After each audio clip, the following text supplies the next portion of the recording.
This is your news source evening bulletin for today's Thursday, the 18th day of September in the year 2025. I'm Gordon Mosley reporting, and here is what we're tracking tonight. Incoming parliamentary leader for the APNU, Dr.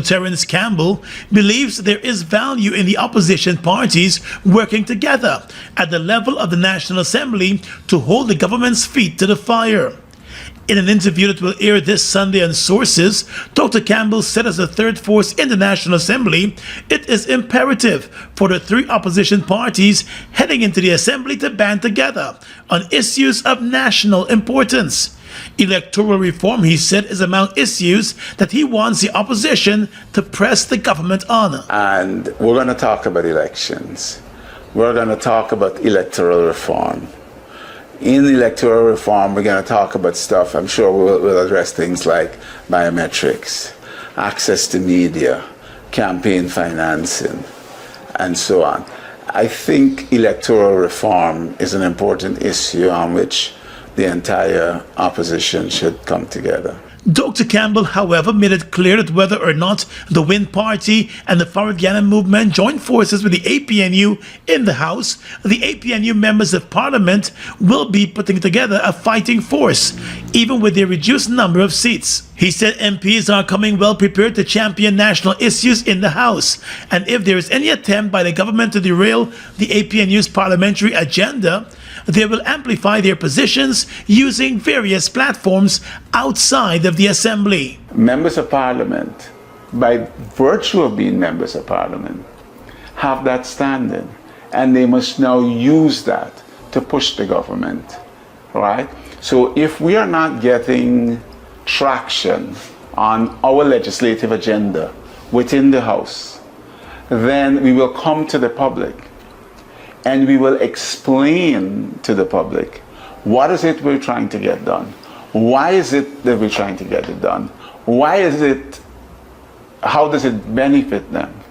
So the fight, so to speak, to contribute to national development and to moving Guyana forward, it will take place in and out of Parliament. Dr. Campbell said on the issue of foreign policy, particularly in relation to Venezuela, the APNU stands committed to working with the government and other opposition parties to safeguard Guyana's territorial integrity. He said Guyana's sovereignty and the territorial integrity are non-negotiable. More news coming up in just a moment. It all starts with one. Maybe it's one look. You know the one. Or one touch. Even one word. I can start with one step. Or one promise. One thrill. One first time. One deep breath. One leap of faith. One day to remember. Or one night to forget. One moment. So many stories that make up one crazy, average, everyday, fabulous life. We get one life. Just one. Make your move. It all starts with one.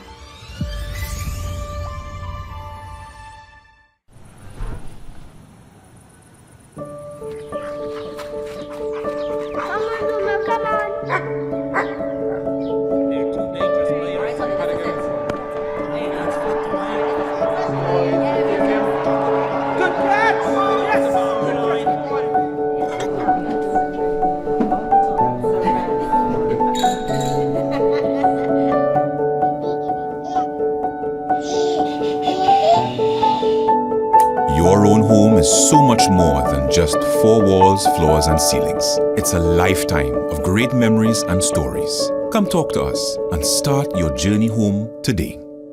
Republic Bank, we're the one for you.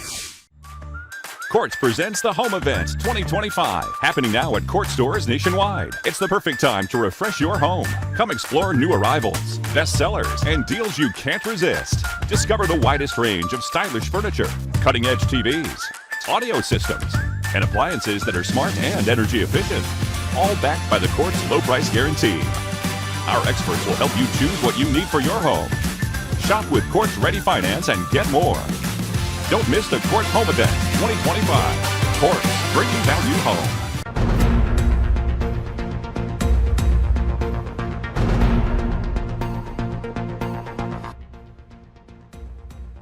Let's tell you now that the Ministry of Works and the Ministry of Housing are exploring various options for the construction of a new connector road linking Providence and the East Bank corridor to the Ogle-Eccles Highway. Minister of Works Bishop Juan Edgil said once the plans are finalized and construction commences, the new road will minimize disruption and delays in the area. With the new Demerara River Bridge set to open this month and traffic expected to increase along the Eccles area and the Heroes Highway, the minister said the new road will address those challenges. Minister Edgil and the Minister of Housing, Colin Kroll, were on a site visit at the new Demerara Bridge yesterday, and they said best options are being explored to ensure minimal disruptions of communities. We are continuing the road to Providence so that it could be a smooth connection from that highway with this highway.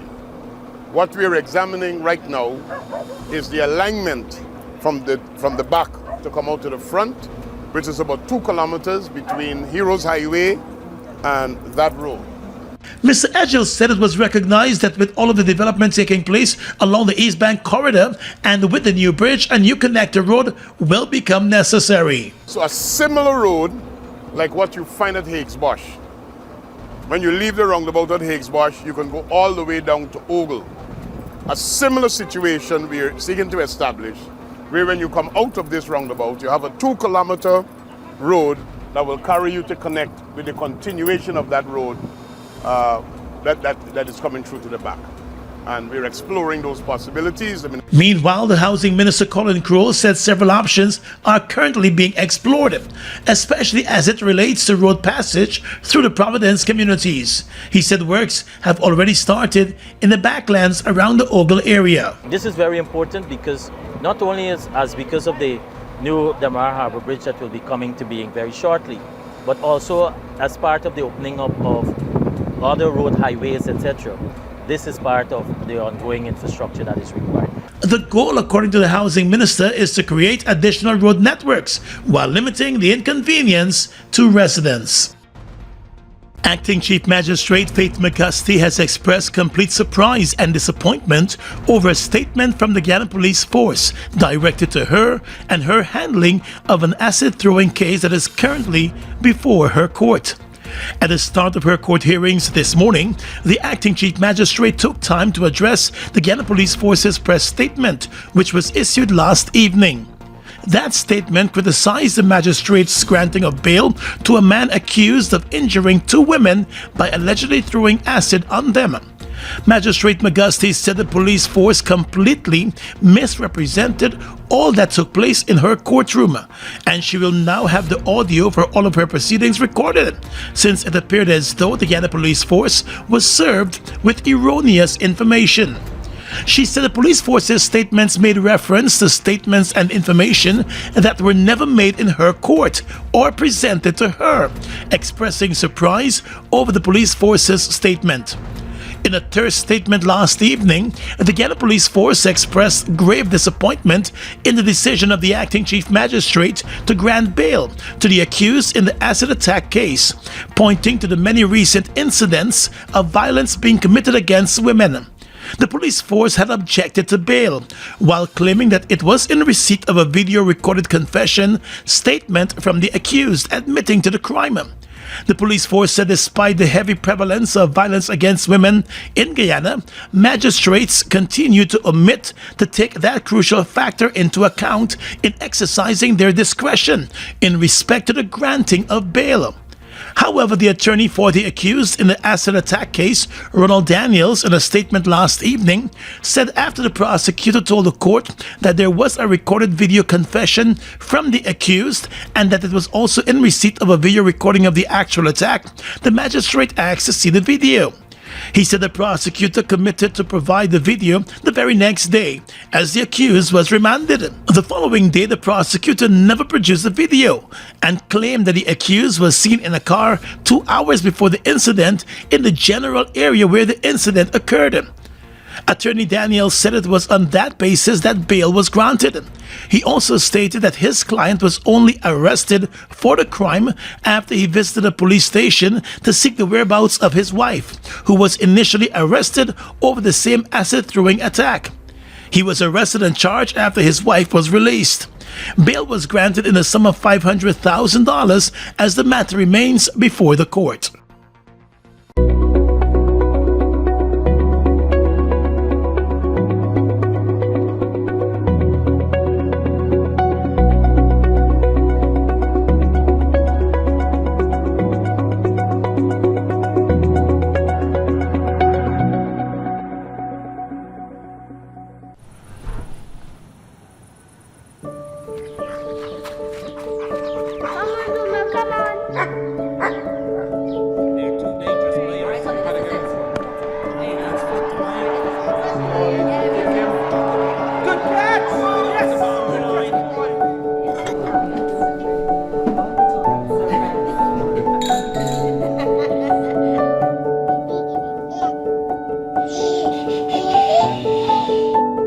Your own home is so much more than just four walls, floors, and ceilings. It's a lifetime of great memories and stories. Come talk to us and start your journey home today. Republic Bank, we're the one for you. Washi. Hi people. Washing made so easy since I found Washi. Washing me use wash me clothes and I can say Washi soap powder wash clothes so nice. Washi soap powder leave your clothes color bright. Washi soap powder leave me clothes smelling nice, of course. So give thanks to Washi soap powder for doing my laundry right. Keep my clothes color bright. Have my clothes smelling nice for sure. I could not ask for more. Comes in lemon and original. It is a washing machine in a pack. Washi soap powder wash clothes so nice. Washi soap powder leave your clothes color bright. Washi soap powder have my clothes smelling nice, of course. Distributors located in the Starbrook Market. It all starts with one. Maybe it's one look. You know the one. Or one touch. Even one word. I can start with one step. Or one promise. One thrill. One first time. One deep breath. One leap of faith. One day to remember. Or one night to forget. One moment. So many stories that make up one crazy, average, everyday, fabulous life. We get one life. Just one. Make your move. It all starts with one.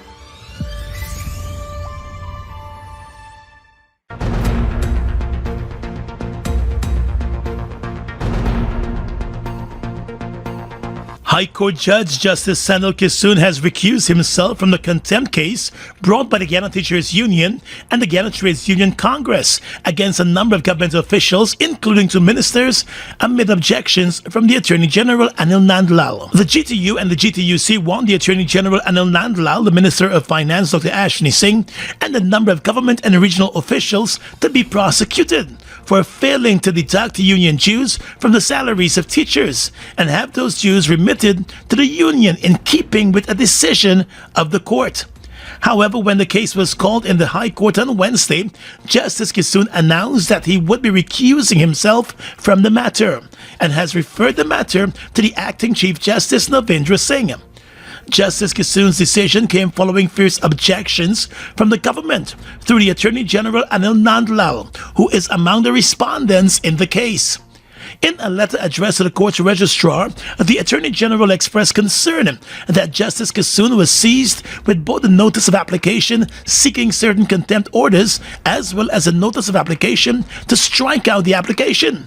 Minister Nandlal in the letter told the registrar that Justice Kisoon should consider where it would be appropriate for him to recuse himself. He said the High Court judge should consider where it is not appropriate for him to recuse himself from hearing both of the applications, adding that his request is grounded in the rules of natural justice. Now that the case is with the Acting Chief Justice, the Acting Chief Justice will decide whether to preside over the matter, hand it back to Kisoon, or hand it over to another judge. Over a year ago, Justice Kissoon ordered the government to refrain from withholding the salaries of teachers who had taken industrial action back in February of last year. The government was also ordered to refrain from discontinuing the process of deducting dues from the wages and salaries of teachers and to have those remitted to the teachers' union. In the court document seen by news source, the union said despite being served, the parties involved have failed to adhere to the court's order. They said the regional executive officers of Regions 2, 4, 5, and 6, despite being served, have failed to process and facilitate the lawful deduction of the union dues, issue and remit the checks against teachers' union, or otherwise take steps as accounting officers to comply with the court's orders. The GTU and the GTUC said the conduct of the REOs, the Attorney General, the Minister of Finance, and the Permanent Secretary of the Education Ministry amount to a flagrant and deliberate defiance of the judicial authority of the court. President Irfan Ali has promised rice farmers that the government will be working along with them to address a complex period for the farmers who are currently grappling with low prices for their yields. Speaking to private cane and rice farmers on Wednesday in Berbice, President Ali said the government is aware of the situation and will be working with the local farmers to bring the situation under some control. The situation is very complex at the moment because you have dumping, you have falling prices, you have oversupply, you have a bumper crop all over the world, you have markets that have outstanding money for millers. So it's a very complex environment we're operating. And as government, we're trying to navigate through that program. Rice farmers from across the country have been urging the Guyana Rice Development Board to step up during the current crop and purchase their paddy directly. The president told the Berbice rice farmers that the government will eventually move to build paddy storage facilities in the rice-producing regions, where there will be stockpiling of rice, so the issues the farmers currently face would be a thing of the past. Because we want rice to succeed, we want you to continue to plant, we want to continue to invest in better variety to give you higher yield. So we have to have the appropriate infrastructure to support these investments. Additionally, the president promised that the government will be turning to international experts to examine the conversion of some rice lands to lands for alternative crops. Meanwhile, the Agriculture Minister Zulfikar Mustafa said the high cost of production is among the worrying issues being faced by rice farmers. He said that issue is also exacerbated by land rentals. The Agriculture Minister said there needs to be a culture shift in the rice growing sector, although that sector has been performing well. The government, we have been making the contribution in terms of fertilizer, in terms of reducing the cost for fuel, zero tax we collecting on fuel. So what the cost of you buying the fuel for is the cost of we importing it for. The VAT and agriculture machinery and chemicals and things like that. So we are contributing to reducing the cost. But at the same time, at your level, you have to ensure that you change the culture that you have. Meanwhile, as it relates to sugar, the president said the government has received 2 proposals for the Skeldon factory. One to re-establish the factory and another for a coconut plant. He explained that both proposals would require discussions on their long-term feasibility. Additionally, he said the government will be working with the Dominican Republic government and the Roraima state of Brazil to push other crops with soil testing mechanisms. In the world of business right now, Scotiabank Guyana has been named as the Best Digital Bank of 2025 at the Global Finance Best Digital Bank Awards. The bank received 3 major awards: Best Corporate Institutional Digital Bank, Best Consumer Digital Bank, and Best Mobile Banking App. In a statement today, the bank said the awards reaffirm its position and leadership in digital innovation and client experience. Country manager of Scotiabank Guyana, Nafiza Gafour, said the bank remains committed to innovation and expanding its digital footprint for its customers. She said the bank is proud to be recognized for its digital leadership with the prestigious awards, adding that over the past few years, Scotiabank has invested significantly in its digital transformation, ensuring that both corporate and retail clients benefit from secure, fast, and convenient solutions. She added that the success is driven by the bank's employees, who she said continue to deliver world-class digital options and an even better banking experience for the clients. The Global Finance Best Digital Bank Awards are among the most respected in the industry, with winners selected based on digital strategy, success in driving adoption, growth in digital users, breadth of services, measurable benefits of digital initiatives, and excellence in design and functionality. The founder and editorial director of Global Finance, Joseph Garaputo, said as digital banking continues to evolve at a rapid pace, financial institutions around the world are embracing artificial intelligence, cloud technology, and mobile-first strategies to deliver seamless, secure, and highly personalized experiences. In addition to its wins in Guyana, Scotiabank was also named Best Corporate Digital Bank 2025 in the Bahamas, Barbados, the Cayman Islands, Jamaica, Trinidad and Tobago, and the Turks and Caicos Islands, and Best Consumer Digital Bank 2025 in the Bahamas, Cayman Islands, Jamaica, Trinidad and Tobago, and the Turks and Caicos. The Scotia Caribbean app was also recognized as the best mobile banking app across those countries, including Barbados. Live the island dream. It's your chance to be one of over 100 winners in the Island Dream promotion. Win your share of more than $1 million in cash and prizes, plus 2 all-inclusive weekend staycations for 2. And that's not all. Score coolers packed with Buster, Turbo, Altitude, and Viva. Just buy any can or bottle of Turbo, Buster, Altitude, or Viva. Find the code starting with BB. Then visit at Buster Guyana or Turbo_Caribbean on IG or Facebook for details. Live the island dream, get money. Live the island dream. Guyana's economy is rapidly transforming, and we're all part of it.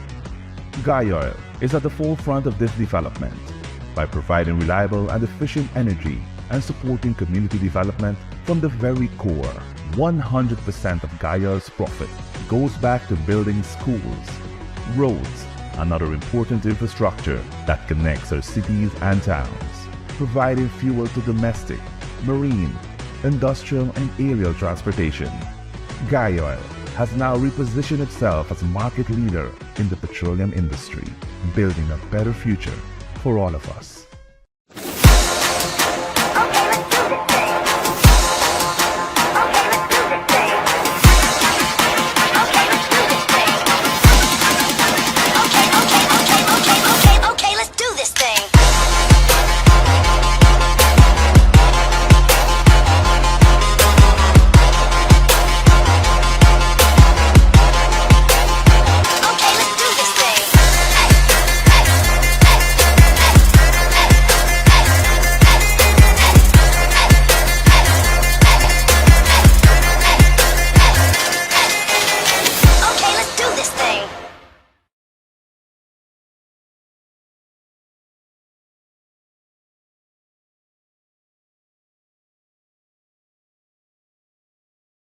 With your regional and international news tonight, I am Svetlana Marshall.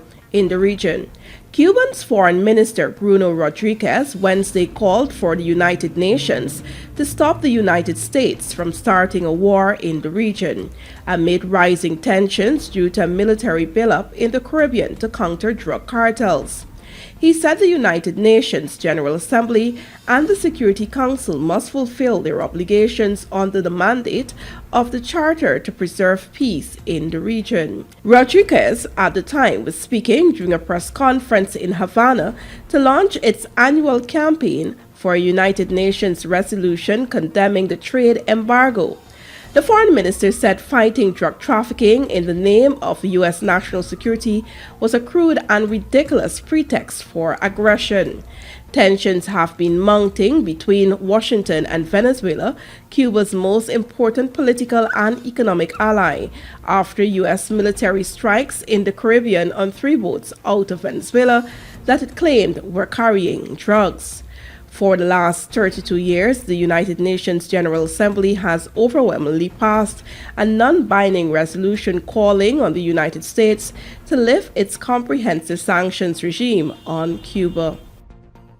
Days before his probationary period was due to end, Kern Gardner's contract at Caribbean Airlines CAL was terminated.